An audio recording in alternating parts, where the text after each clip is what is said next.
those. And then next is, how do we create better quality and pull through in these markets from an introduction of a product to the ramp instead. So in the past, maybe the ramp was 2 years.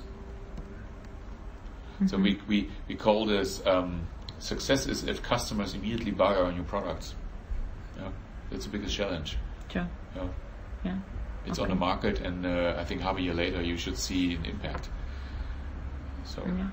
And then once the final decision has been made, as you said, by C-level, C-suite pretty much, what would be then the overall organizational alignment? That was the budget alignment, right? It's a bunch, but it's already not, once the decision has been made, it would be already, I guess, obvious because everybody was involved in the process beforehand. Yes, so once it's made, it's not surprising anybody, I suppose. No. It's only communicated then? It's communicated then, and of course we had 2 or 3 calls to align the budget decisions and give away, That was the kind of scenario playing. So what I have a budget X. Okay, you have to save 10%. What would you kill? And what is the impact? Yes, we did do that, of course, right? And then we made decisions based on that. And same for each department. But so that was very informal. So we got just a number and then we had to work against it. Okay. But you could decide yourself, let's say, within the business. With my function, I had the authority as a CTO to decide what I'm doing. Yeah. So you could kill whatever. You could maybe freeze it until and do other things. And that decision, I'm wondering, was based on what type of criteria? We did. First of all, I made a portfolio. Yeah, so that's more how I was running my department strategically. So what I did do is we had a so I segmented my innovation into 3 themes: in proof of principle, proof of concept, and early adopters. And then I always have to have a portfolio that covers all 3 segments, and then I assigned my funding to those 3 in a way of, as I say, 20% is ideation, 40% is conceptual work, and 20% is working with customers on brand new solutions. So it was a 20-40-20 approach.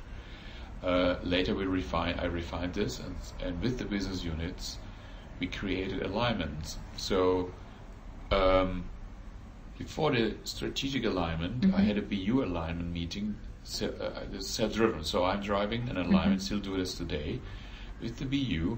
Here is my ideation pipeline, and I know what you're going after in the markets, and I will demo to you this year those 5 projects, and after I demo those, you tell me if they fit with your market or not, and if the answer is yes, I intensify and accelerate funding in those, and those that did, and then move them quickly into prioritization, saving time and a couple of gates, because we already have reduced the risk of the technology.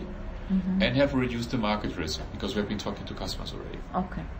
So I have always 5 of those projects that I quickly can turn into revenue, and I can articulate what is the revenue opportunity because I have a customer voice of the customer segmentation done with the help of the BU. So I'm partnering during the year with BU marketing managers, and they create the market information for me. So I'm running a little bit the R&D as an own entrepreneurial or intrapreneurial division, like a startup division that wants to create new business. Besides supporting the existing, that's what I do as well. But this 20% is creating new business. 40% is then proof of concept. Proof of concept, 20% is ideation, and 20% customer. Customer. This is the innovation, the disruptive innovation. Disruptive innovation part. Yeah. Okay. Okay. If you look at the implementation, so formulation we discussed, clear, super interesting actually. Would you say that the formulation and implementation are clearly divided processes? In fact, you already said it's not the case because you continuously evaluate, right? Yeah, well, you mean the implementation of the strategy?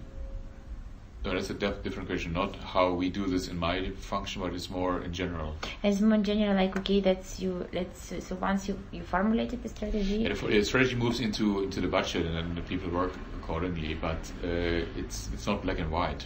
Yeah, it's a continuous flow. That's exactly what I mean. Yeah, it's great. So it's a continuous flow, and what I'm just wondering is that so people that are implementing it, they already contributed. Of course, the same people. The same people. Yeah, they're business owners. People, right, so they know. Yeah.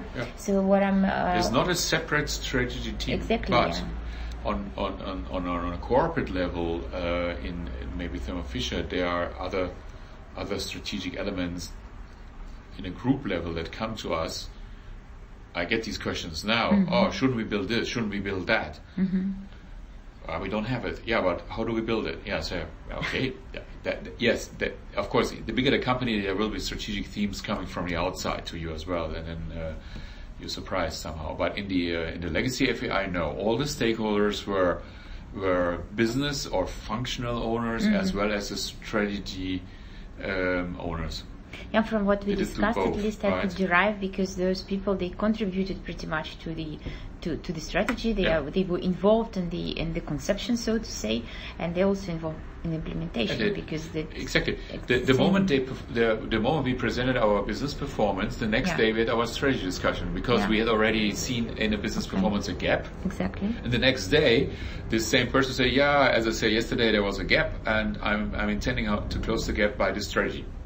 Okay, what does it mean for all of us? So we really connected the number reporting to the strategy creation in the same week. So you said it's the same week on the same. It's the same week, the same people, the same room. So that's why you are aligned. You know what the impact of the strategy on the day-to-day business is.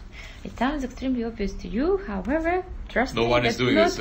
It's not the case in many cases. Yeah, because you report from financial spreadsheets, and that's just you interested in financial indicators. So that's what it's amazing because you always answer ahead of my question, so it's perfect. I'm also adjusting. I'm flexible, so it's okay. So because I was just going to ask you about the performance feedback loop to the strategy formulation, but it's of course clear. So because, you immediately know what's the gap and what's the KPI, and if something is progressing well or maybe bad or whatever, and then you adjust it in the strategy meeting how you cope with it. Immediately had a discussion next day. Okay, next day. Okay. Yeah. And that's why we had quarterly strategy meetings, and I say it. And then if special checks would have needed, it would be individual calls within these quarters, right? We didn't do a monthly check. No. Of course, company forecasts. Those things are then quarterly, right? No, what business performance, let's say in the strategy meeting that are within the same week, it's quarterly. This is quarterly. That was quarterly done. Okay. And halfway in the quarter would have been phone calls on a strategy for specific people if they had a specific homework to do, right? To follow up. Yes. So kind of check, in between check and follow up. Yes. Okay, clear. And we had one guy, so this is important. We had one guy, full-time equivalent, working on this, putting all together. All the follow-ups, and so somebody on top of that. A process owner, right? Process owner, okay. Yeah. So he used to do VP of marketing, so he did do also our outbound marketing and responsible for the whole marketing, but he was driving this process. And that made sense because he had no P&L responsibility, but his responsibility was to get this overall picture and know with who we need to talk next to fill this gap or fill this picture to get it all clear and drive it forward.